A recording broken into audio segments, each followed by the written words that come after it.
Hello students, इस video में हम करने वाले हैं previous years board questions on chapter magnetic effects of electric current. तो चलिए स्टार्ट करते हैं।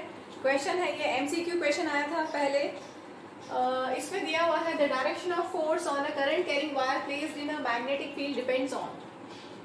करंट पे डिपेंड करता है, फील्ड पे डिपेंड करता है, या दोनों पे डिपेंड करता है, या किसी पे भी डिपेंड नहीं करता है। ठीक है, ऑप्शंस हैं।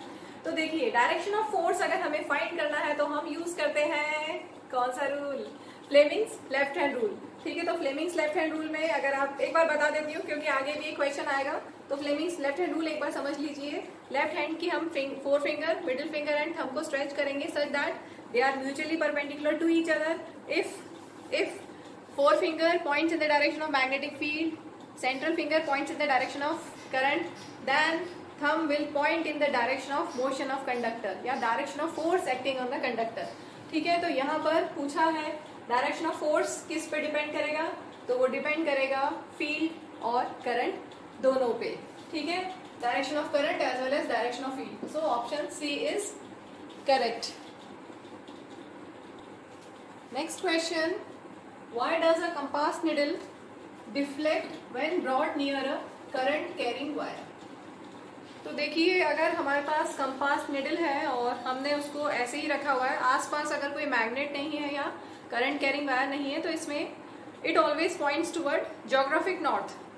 ठीक है, साउथ, ज्योग्राफिक साउथ से ज्योग्राफिक नॉर्थ की तरफ पॉइंट करती हुई है ये कंपास निडल।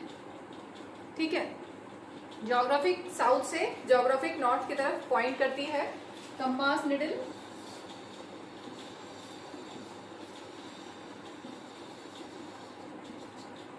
क्लियर?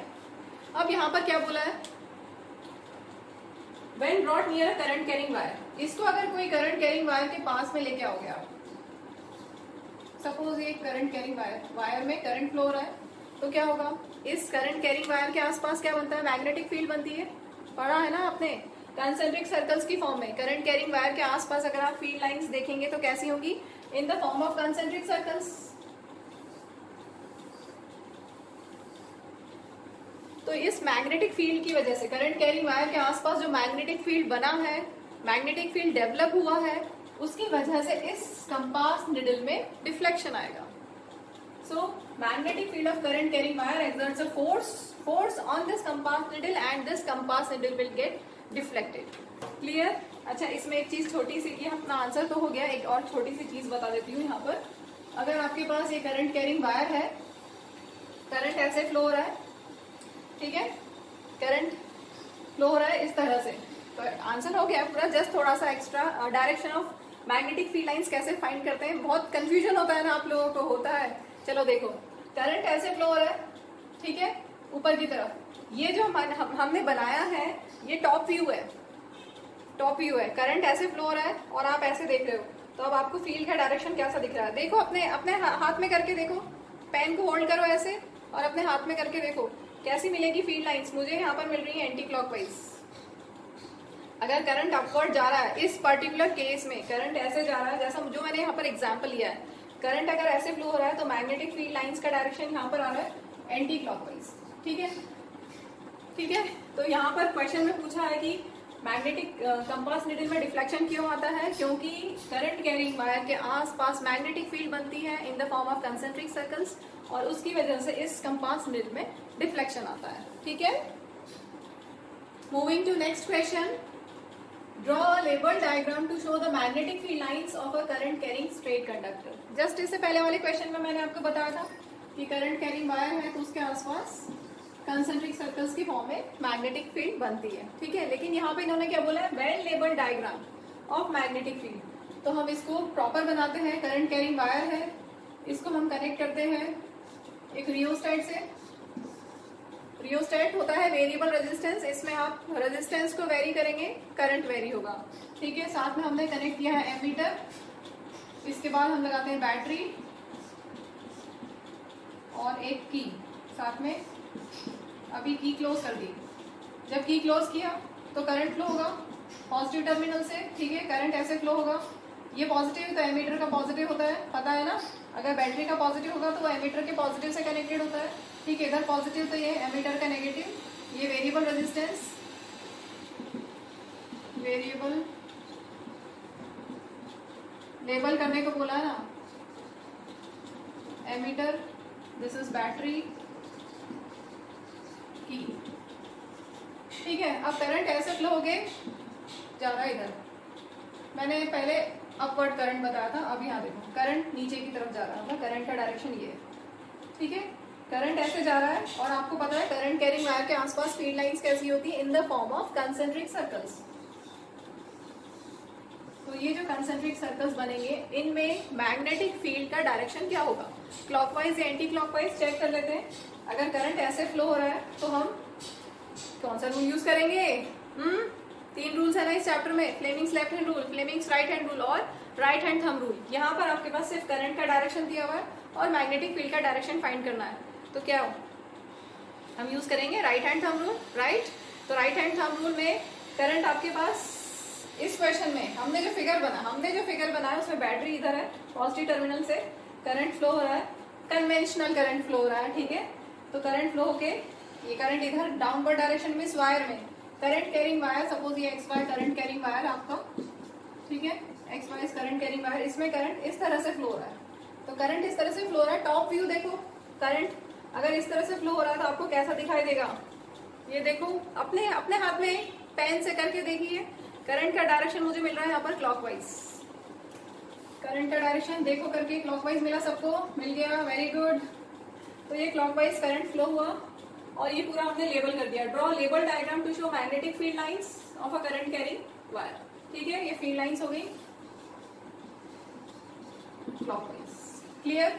इसी क्वेश्चन में अगर हम बैटरी का डायरेक्शन रिवर्स करेंगे, मींस पॉजिटिव नेगेटिव टर्मिनल का डायरेक्शन चेंज करेंगे, तो करंट का डायरेक्शन चेंज होगा और मैग्नेटिक फील्ड लाइंस का डायरेक्शन भी चेंज होगा। क्लियर? चलो आगे देखते हैं। Name the rule used to find the direction of magnetic field at any point near the conductor. कौन सा रूल हमने यूज किया? कौन सा? Right hand thumb rule. क्योंकि यहाँ पर फोर्स के बारे में बात नहीं हुई है, सिर्फ 2 ही डेटा है यहाँ पर, करंट एंड फील्ड। तो जब सिर्फ करंट और फील्ड के बारे में बात होती है तो हम यूज करते हैं राइट हैंड थंब रूल। ठीक है, और अगर फोर्स भी आ जाता है तो फिर हम फ्लेमिंग्स के रूल यूज करते हैं। क्लियर? आगे देखते हैं सी पार्ट।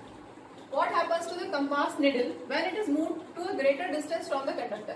ये जो करंट कैरिंग कंडक्टर है, इसके पास में हमने कंपास निडल को रखा।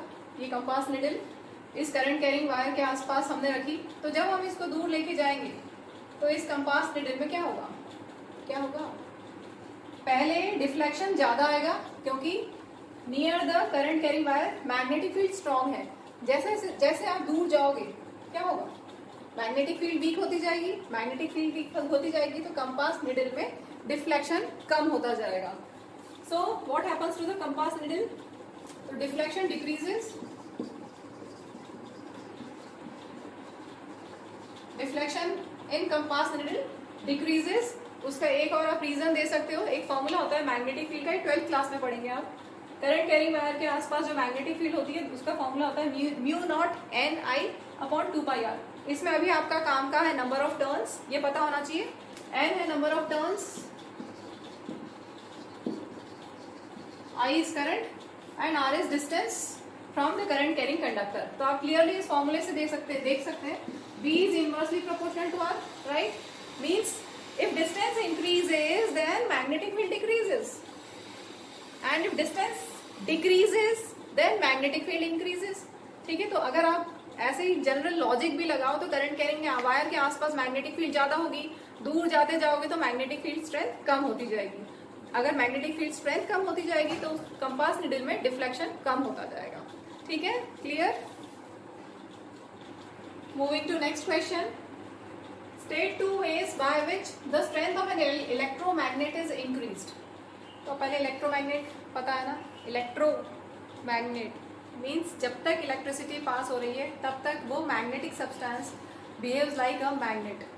ठीक है, जब तक आप करंट फ्लो करा रहे हो, उसमें करंट सर्किट में फ्लो हो रहा है, तब तक वो it will behave like a magnet, और जब करंट फ्लो बंद कर दोगे तो वो अपनी मैग्नेटिक प्रॉपर्टी यूज कर देगा। ठीक है, जैसे आपकी बुक में दिया हुआ ना सोलिनॉइड वाला केस, सोलिनॉइड को हमने अगर कनेक्ट किया है एक बैटरी से और की प्लग इन कर दिया तो क्या होगा? करंट फ्लो होगा यहाँ पर। ठीक है, तो अब इस इलेक्ट्रोमैग्नेट की स्ट्रेंथ को हम कैसे इंक्रीज कर सकते हैं? अगर हम नंबर ऑफ टर्न्स इंक्रीज कर दें, n number of turns increase कर दें, अगर यहाँ पर जो कॉइलिंग हो रही है इसको और ज्यादा बढ़ा दें, नंबर ऑफ टर्न्स इंक्रीज कर दें, ठीक है, तो इलेक्ट्रोमैग्नेट की स्ट्रेंथ इंक्रीज हो जाएगी। और अगर हम करंट की वैल्यू ज्यादा कर दें बाय इंक्रीजिंग करंट, ज्यादा करंट अगर फ्लो कराएंगे, सपोज पहले हमने 1 एम्पियर करंट फ्लो कराया था, फिर हम करंट को इंक्रीज करके 5 एम्पियर फ्लो करा दें, तो भी इलेक्ट्रोमैग्नेट की स्ट्रेंथ इंक्रीज हो जाएगी, ठीक है। तो by increasing number of turns and by increasing current we can increase the strength of electromagnet, right. Next part, what is the role of split ring in an electric motor? तो electric motor, आपने इसका principal, construction और working, ये सब आपको बहुत अच्छे से तैयार करना है। और खासकर वर्किंग में बहुत दिक्कत होती है बच्चों को। मैंने इसका एक वीडियो बनाया हुआ है, राजेश चौधरी क्लासेस, आप टाइप कीजिए यूट्यूब पे तो आपको इलेक्ट्रिक मोटर का डिटेल में वर्किंग मिल जाएगा, ठीक है। तो उसमें पूछा है, उसमें एक पार्ट होता है स्प्लिट रिंग, तो उसका यहाँ पर पूछा है इसका रोल क्या है। तो स्प्लिट रिंग कहाँ लगती है? एक रोटेटिंग रॉड पे, रोटेटिंग रॉड पे स्प्लिट रिंग लगती है कुछ इस तरह से। ये एक रोटेटिंग रॉड है, ठीक है। स्प्लिट रिंग कुछ इस तरह से लगाई जाती है, रिंग को स्प्लिट कर दिया है, थोड़ा सा आप समझने के लिए देख सकते हैं, एक स्प्लिट रिंग इस तरह से, ठीक है। ये सपोज रोटेटिंग कॉइल है, मान लो कि ये रोटेटिंग कॉइल है और इसमें स्प्लिट रिंग इस तरह से लगी हुई है। रिंग में यहाँ पर बीच में गैप है, ठीक है, कंप्लीट रिंग नहीं है, बीच में गैप है। और ये जो स्प्लिट रिंग होती है, ये वेल्ड, इसके साथ वेल्डिंग की जाती है रेक्टेंगुलर। इलेक्ट्रिक मोटर पता है ना सबको, मैं मान के चल रही हूँ कि आपको उसको अच्छे से वर्किंग आती है, ठीक है, तभी समझ में आएगा। एक बार देख लीजिए कहाँ बना है, यहाँ बनाते हैं। चलो, सपोज ये एक रेक्टेंगुलर कॉइल है आपकी ABCD, ठीक है। मोटर में क्या था, इधर मैग्नेट होता है, मैग्नेटिक फील्ड का डायरेक्शन ऐसा होता है, करंट ऐसे फ्लो हो रहा है।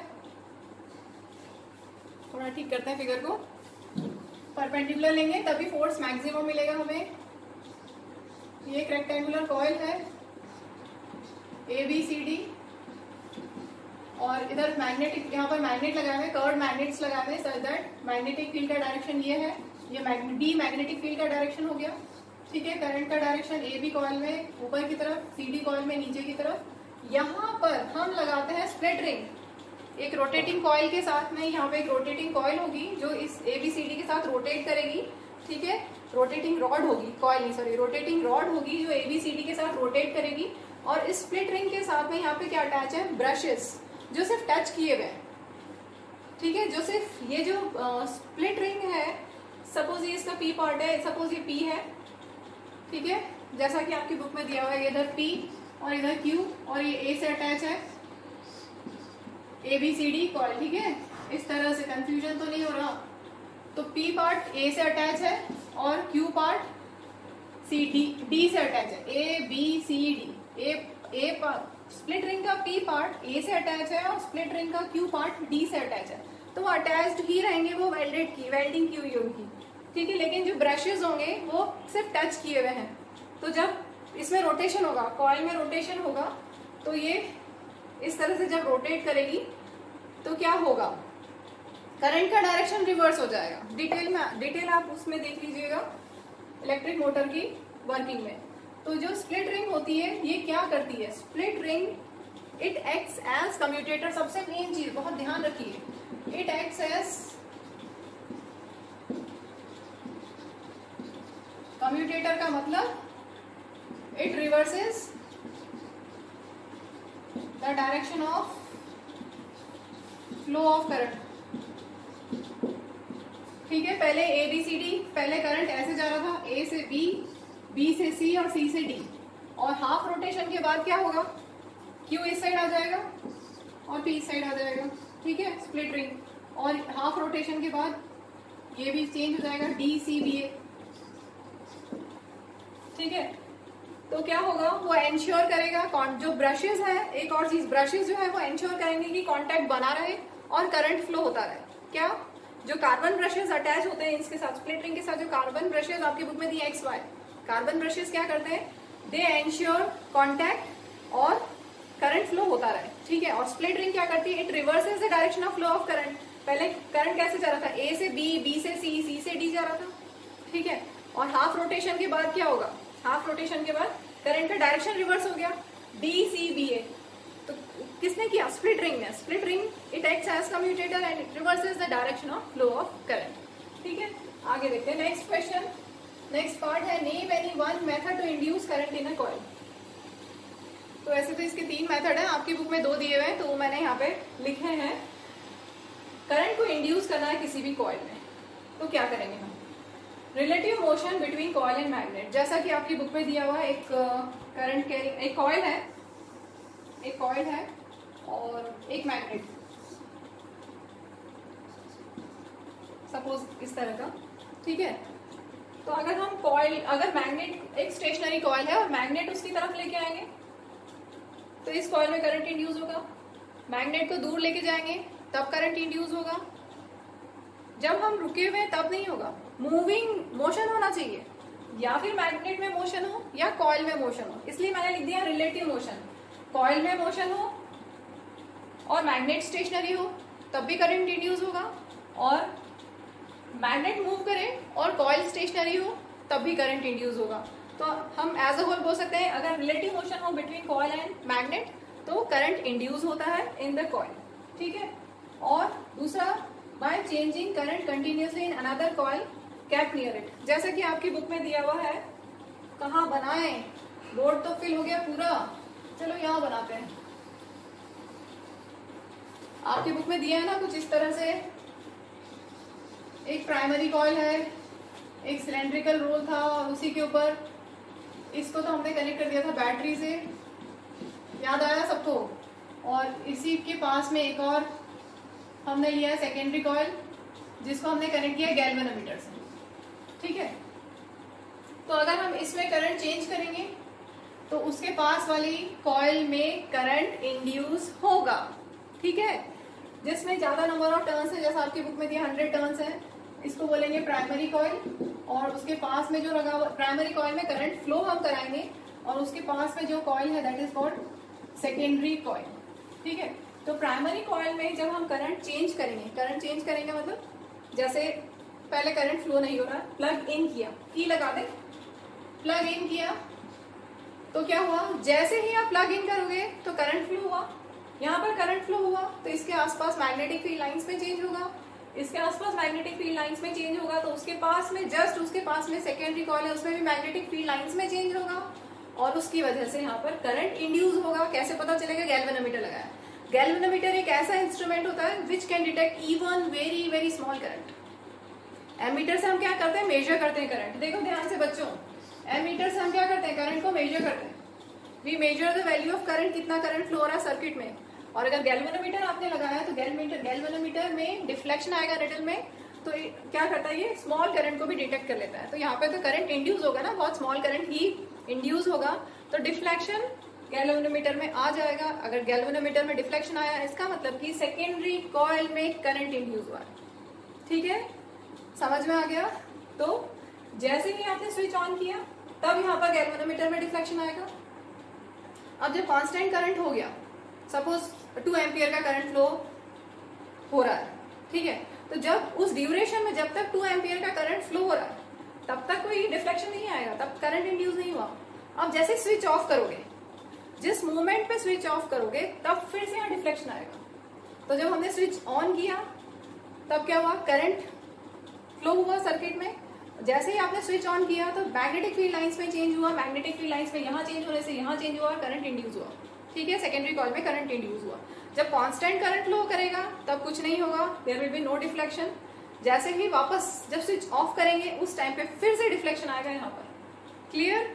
तो जैसे ही आप चेंज करोगे, अगर करंट में चेंज करोगे तो magnetic field lines associated with it changes and current will be induced in this coil and galvanometer will show deflection, ठीक है। तो इंड्यूस करंट के लिए हम क्या कर सकते हैं, या फिर हम मोशन कर सकते हैं बिटवीन कॉइल एंड मैग्नेट, या फिर हम करंट को चेंज कर सकते हैं और उसके पास में जो कॉइल है उसमें करंट इंड्यूस हो जाएगा।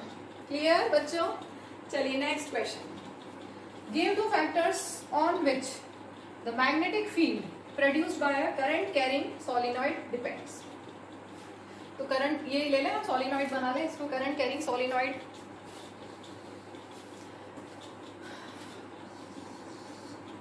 चलो यहाँ पर बैटरी लगा दी हमने, की लगा दी, ठीक है। ये current carrying solenoid, current flow हो रहा है, पॉजिटिव टर्मिनल है, कन्वेंशनल करंट का डायरेक्शन ये, करंट इस तरह से जा रहा है। तो मैग्नेटिक फील्ड, अब करंट कैरिंग सोलिनॉइड है और आपको पता है कि current carrying solenoid behaves like अ बार मैग्नेट, पढ़ा है ना। बार मैग्नेट में जैसी फील्ड लाइंस बनती हैं, जैसा पैटर्न बनता है बार मैग्नेट के आसपास, सेम वैसा ही सोलिनॉइड के आसपास भी मैग्नेटिक फील्ड बनती है। कैसी बनती है मैं बता दूं। इनसाइड, जैसे इनसाइड द बार मैग्नेट क्या होता है, uniform straight, uniform magnetic field होती है।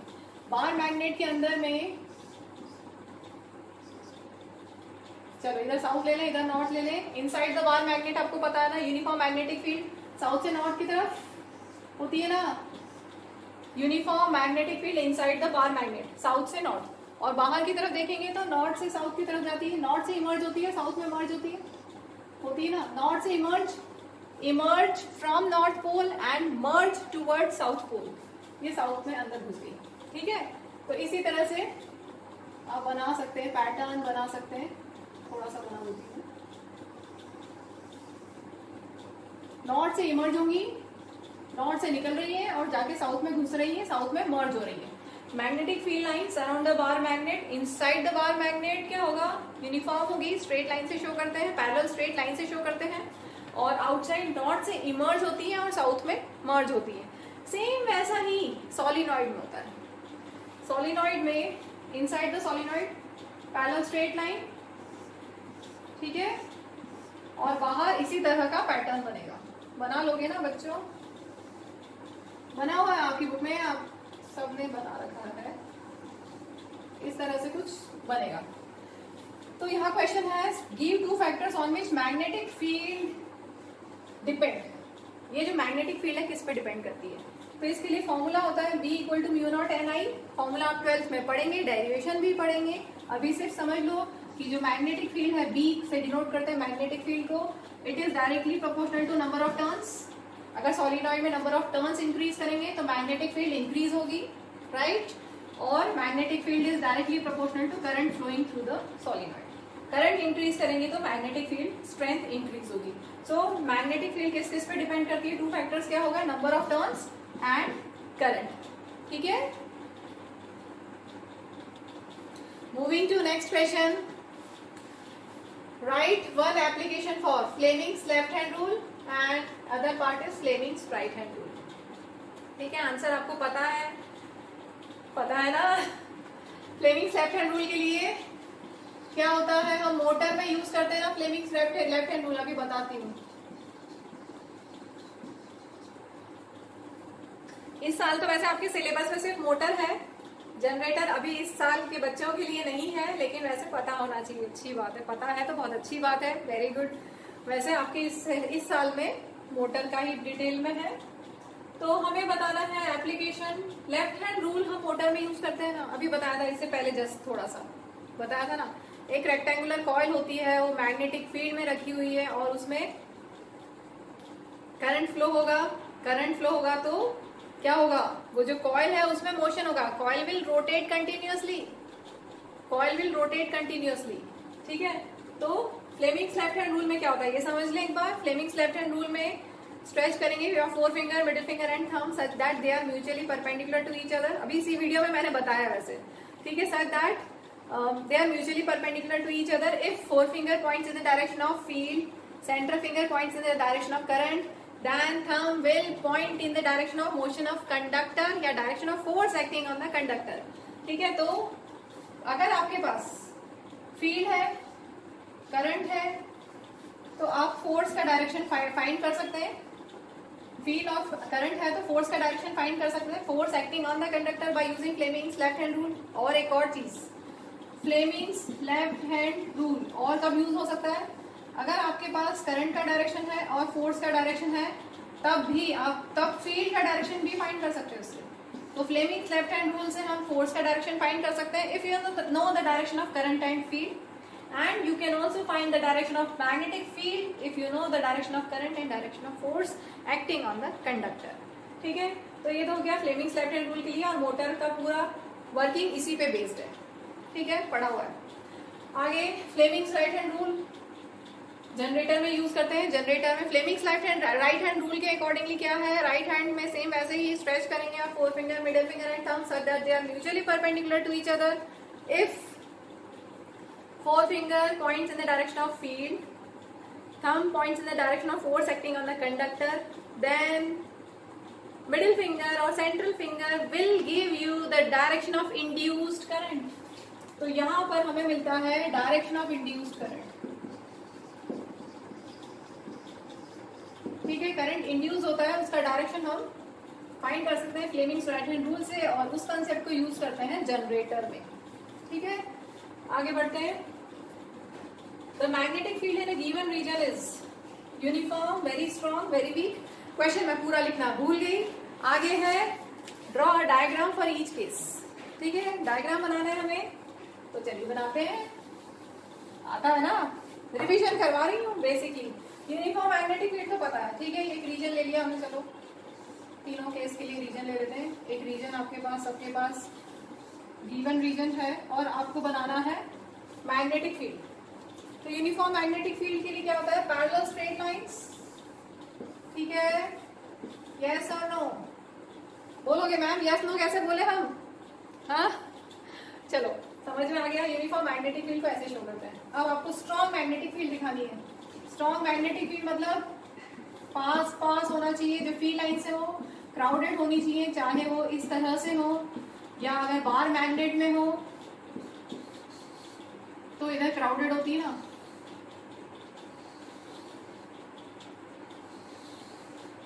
कहां पर क्राउडेड है, नियर पोल्स, ठीक है। नियर पोल्स क्राउडेड होती है।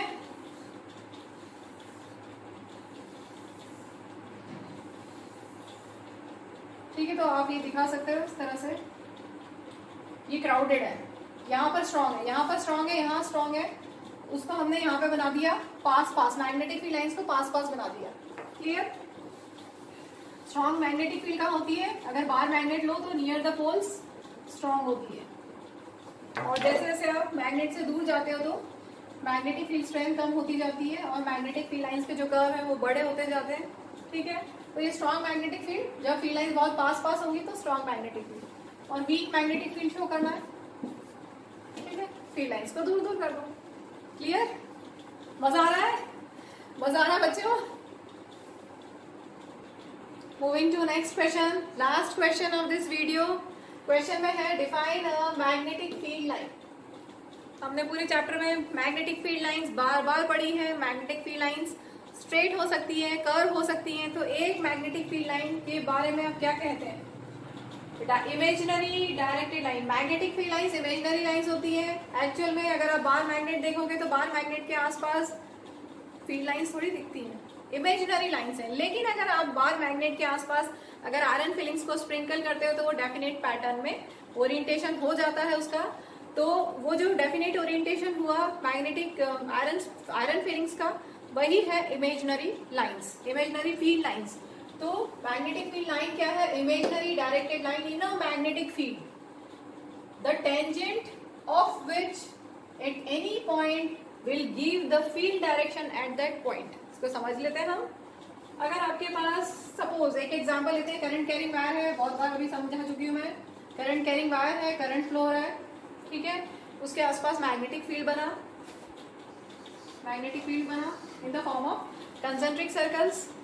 करंट ऐसे जा रहा है तो फील्ड हो गई एंटी क्लॉकवाइज, ठीक है। ऊपर से देखने से टॉप व्यू देखने से फील्ड आपको एंटी क्लॉकवाइज मिली। अब फील्ड का डायरेक्शन तो हमने बोल तो दिया कि एंटी क्लॉकवाइज। अगर एक पॉइंट पे देखोगे तो फील्ड का डायरेक्शन क्या होगा, सपोज हमने ये पॉइंट ले लिया, अब यहाँ पर फील्ड का डायरेक्शन क्या है, इस पे टेंजेंट बना लो, इस पे टेंजेंट बना लेंगे और फील्ड का डायरेक्शन हो जाएगा। ये टेंजेंट बना लिया, फील्ड का डायरेक्शन। कोई और पॉइंट ले लेते हैं, ये पॉइंट लिया, दिख रहा है पॉइंट, दिख रहा है, ये पॉइंट लिया, अब इस पे हमें फील्ड का डायरेक्शन बनाना है तो क्या करेंगे, इस पे टेंजेंट बना लो, ये फील्ड का डायरेक्शन मिल गया। इस पॉइंट पे, यहाँ अंदर वाले पॉइंट पे ले लेते हैं, यहाँ पर अगर आपको फील्ड का डायरेक्शन बनाना है, फाइंड करना है, तो आप टेंजेंट बना लो, ठीक है। तो टेंजेंट बनाने से आपको फील्ड का डायरेक्शन मिल जाएगा। क्लियर हो गया। The tangent of which at any point will give the direction, field direction at that point. Clear. Moving to next part, ये आपके बुक में भी है क्वेश्चन, बहुत बार कर चुके हो आप। Why two magnetic field lines of force do not intersect each other. हमने जितना भी इस चैप्टर में पैटर्न्स पढ़े मैग्नेटिक फील्ड लाइंस, कहीं पे भी आपने देखा नहीं होगा कि वो क्रॉस किया। सब या फिर कंसेंट्रिक सर्कल्स में या फिर बार मैग्नेट में पैटर्न बना हुआ है, ठीक है, वो क्रॉस नहीं होते हैं। क्यों नहीं होते हैं? देखो, the direction of magnetic field is taken to be the direction in which a north pole of compass needle moves inside it. आपकी बुक में से ही मैंने सेंटेंस लिया हुआ है। जब आपने एक्टिविटी की ना, एक आपकी बुक में है एक्टिविटी 13.3, उसमें हम बार मैग्नेट के आसपास फील्ड लाइंस बनाते हैं। तो बार मैग्नेट के आसपास फील्ड लाइंस बनाने के लिए हम कंपास निडल का यूज करते हैं। शायद आपने लैब में किया भी हो, करवाते हैं स्कूल में, लैब में करवाया जाता है ये एक्टिविटी। अगर की है तो बहुत अच्छी बात है, नहीं तो ऐसे ही समझ लो कि जब बार मैग्नेट के आसपास आप कंपास निडल को रखते हो तो इस कंपास निडल में डिफ्लेक्शन आता है। क्यों आता है? क्योंकि बार मैग्नेट के आसपास मैग्नेटिक फील्ड है, राइट? बार मैग्नेट के आसपास मैग्नेटिक फील्ड है और वहां पर अगर हमने कंपास को रखा है तो कंपास के निडल में डिफ्लेक्शन आएगा क्योंकि मैग्नेटिक फील्ड है। अब क्या होगा, थोड़ा सा समझा दूं कि नहीं मैम बहुत लंबा हो गया वीडियो? बोलो, समझा देती हूँ थोड़ा सा। अगर ये आपके पास है बार मैग्नेट, ठीक है, इस तरह से हमने रखा हुआ है जैसा कि आपकी बुक में दिया हुआ है। अगर हम कंपास निडल को यहाँ पे लेके आएंगे, जिधर नॉर्थ है वहां पे लेके आओ, नॉर्थ की तरफ। अगर कंपास निडल को ऐसे लेके आओगे, बताया था ना मैंने कंपास निडल में इस तरह से पॉइंटर अभी दिखाया अभी ना, ये नॉर्थ की तरफ पॉइंट करके रखता है। तो अगर हम कंपास निडल को ऐसे लेके आएंगे मैग्नेट के पास, स्टेशनरी, अगर आसपास मैग्नेट नहीं है तो वो नॉर्थ की तरफ पॉइंट किया हुआ है। अब क्या होगा, नॉर्थ इधर है, ये नॉर्थ पोल है, और कंपास निडल का इधर साउथ हो जाएगा और इधर नॉर्थ हो जाएगा। वो डिफ्लेक्शन हो जाएगा, निडल में डिफ्लेक्शन हो जाएगा इस तरह से, क्योंकि अनलाइक पोल्स अट्रैक्ट करेंगे ना और लाइक पोल्स रिपेल करेंगे। तो इधर साउथ और इधर नॉर्थ। बड़ा बनाओ, दिख नहीं रहा शायद, बड़ा बना। सपोज ये कंपास निडल अगर हमने रखी तो ये ऐसा हो जाएगा, इसमें डिफ्लेक्शन इधर आ जाएगा, ठीक है, नॉर्थ की तरफ डिफ्लेक्शन होगा, मतलब वो पॉइंटर नॉर्थ की तरफ पॉइंट करेगा। क्योंकि इधर नॉर्थ है तो इसके पास में साउथ होना चाहिए, क्योंकि अनलाइक पोल्स अट्रैक्ट करते हैं, इसलिए अपने आप वो इस तरह से डिफ्लेक्ट होकर ऐसे हो जाएगा। फिर इसके अब जहां नॉर्थ आया वहां पर फिर से उस नॉर्थ के पास में आप कंपास निडल को रखेंगे तो क्या होगा, फिर से इधर नॉर्थ है तो यहाँ साउथ हो जाएगा, यहाँ साउथ है तो यहाँ नॉर्थ हो जाएगा, ठीक है। इस तरह से आप पैटर्न बना लेते हो। बार मैग्नेट के आसपास पैटर्न बनाना आता है, ठीक है। तो जिस तरफ नॉर्थ पोल पॉइंट करता है वो डायरेक्शन ऑफ फील्ड होता है, क्लियर। जिस तरफ ये नॉर्थ पोल पॉइंट किया, direction in which a north pole of the compass needle moves, जिस डायरेक्शन में नॉर्थ पोल मूव करता है वो फील्ड का डायरेक्शन होता है। तो अभी इसको इरेज करके हम ऐसे फील्ड का डायरेक्शन बना सकते हैं, अभी बनाओगे पूरा तो ऐसा मिल जाएगा, ठीक है। जिस डायरेक्शन में, direction in which north pole of compass needle moves, वो आपको डायरेक्शन ऑफ फील्ड मिल जाएगा, ठीक है। तो ये तो क्लियर हो गया डायरेक्शन ऑफ फील्ड हम कैसे निकालते हैं। अब यहाँ पे पूछा है कि फील्ड लाइंस इंटरसेक्ट क्यों नहीं करती। देखो, अगर फील्ड लाइंस इंटरसेक्ट करती, सपोज करो कि फील्ड लाइंस इंटरसेक्ट करती, एक फील्ड लाइन ऐसी और सपोज एक फील्ड लाइन ऐसी, डायरेक्शन के साथ बना दिया मैंने, तो ऐसा अगर इंटरसेक्ट करती तो क्या होता, इधर नॉर्थ की तरफ डायरेक्ट करती, ये भी नॉर्थ की तरफ डायरेक्ट करता। ऐसा हो सकता है क्या कि दो नॉर्थ हो सकता है क्या दो नॉर्थ हो? नहीं, पॉसिबल ही नहीं है, क्लियर। तो यही दिया हुआ है, ये भी बुक में से लिखा है मैंने। If they did, it would mean that at the point of intersection, the compass needle would point towards two directions, दो नॉर्थ की तरफ डायरेक्ट करेगा और दो नॉर्थ डायरेक्शन पॉसिबल नहीं है, इसलिए मैग्नेटिक फील्ड लाइंस इंटरसेक्ट नहीं करती हैं। क्लोज्ड कर्व्स हो सकते हैं, क्लोज्ड कर्व्स होते हैं, इनफैक्ट मैग्नेटिक फील्ड लाइंस हमेशा क्लोज्ड कर्व्स होते हैं। अगर बार मैग्नेट की बात करते हैं तो inside the magnet parallel straight lines होती है और यूनिफॉर्म, और बाहर पैटर्न बनता है, ठीक है, क्लियर। ये वीडियो यहीं एंड करते हैं। ओके, पढ़ाई करते रहिए, बाय।